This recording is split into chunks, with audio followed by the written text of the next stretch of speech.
I've made a few remarks that might seem less than kind towards similar shows in the lineup that Gargoyles is part of. Well, don't misunderstand that. I've got nothing against such shows. It was just to illustrate how they are not in the same vein as this show at all. Not inferior productions, just radically different. And what's funny is that the show was originally, well, meant to be funny, as hard as it might be to imagine.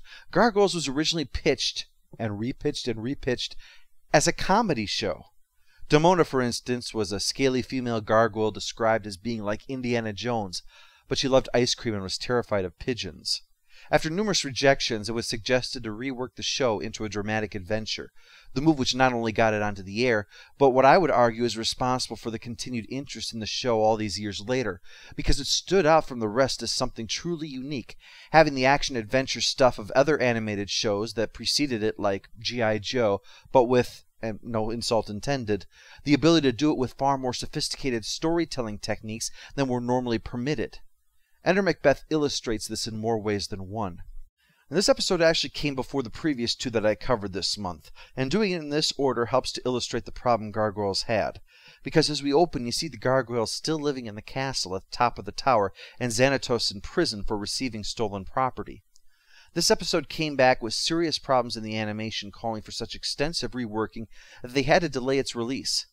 The only problem with that was it wouldn't make any sense if they skipped this episode and came back to it later, so there was no choice but to air reruns of Awakening while they did what they could to patch things up. It would influence their Season 2 approach when they would be putting out 52 episodes. They created this concept of tiers and tent poles, an idea that certain stories could be shuffled around, but only between the tent poles to avoid confusion. Also, the previously on Gargoyles thing that was created because of the 5 weeks since the last new episode would become a staple of the new season, explaining things such as Elisa being on crutches still because of the injury in the previous episode. But the episode itself opens with the Gargoyles in the castle doing their thing. Broadway cooking, Hudson and Bronx watching TV, Lexington and Broadway playing poker, Goliath reading. All of it establishes one point. This is home. That's important for what happens to really hit home.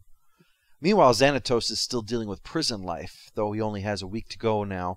But despite the fact that they're responsible for his incarceration, when Owen suggests destroying the Gargoyles, Xanatos is hesitant. He's considering it, but only for pragmatic reasons, not because he wants revenge for the situation. And even then, it's a weighing of the practical need to have them out from underfoot versus the fact that they're a unique resource that once lost cannot be replaced. Oh, if only there were a crazy Scotsman to come in and spirit them away. I believe I have 10 minutes left. Take all the time you want.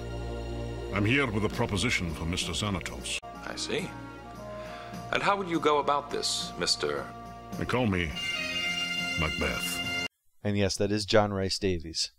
Macbeth offers to take care of the Gargoyles for Xanatos. For a price, of course.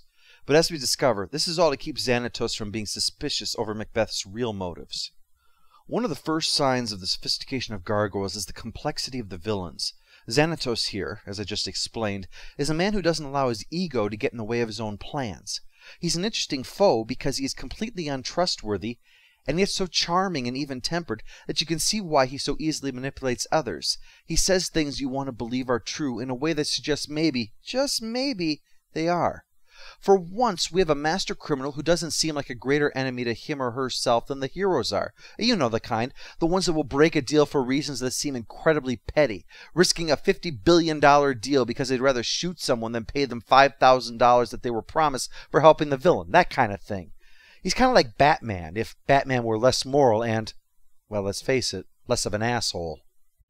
Demona, as we've seen, is effective because she is one of their own, who keeps in play the reminder that part of the reason for this situation is a betrayal by one of their own, that while humans are to blame for what happened, they are not solely to be blamed. And Demona's attitude and goals make her a dark mirror for Goliath. She has taken his drive for vengeance to its inevitable conclusions, a grim reminder of how easily one's desire to protect, defend, and avenge can turn into xenophobia and hate. Macbeth here, as we'll discover throughout this episode and when we get to City of Stone this summer, is a kind of a counterpoint to both those two. We get the first picture of it when he confronts the Gargoyles after sunset, while Xanatos, if he had gone ahead with killing them, would have done so during daylight when they were helpless. Macbeth has a different attitude, one that echoes Goliath's own in many ways. For instance, when he was on the airship and he freely admitted to the need to kill in battle, but not to just kill a helpless adversary. Macbeth likewise will seize every possible advantage in a fight, like using smoke bombs and special anti-smoke bomb glasses, yet won't strike when his enemy is helpless outside of a fight.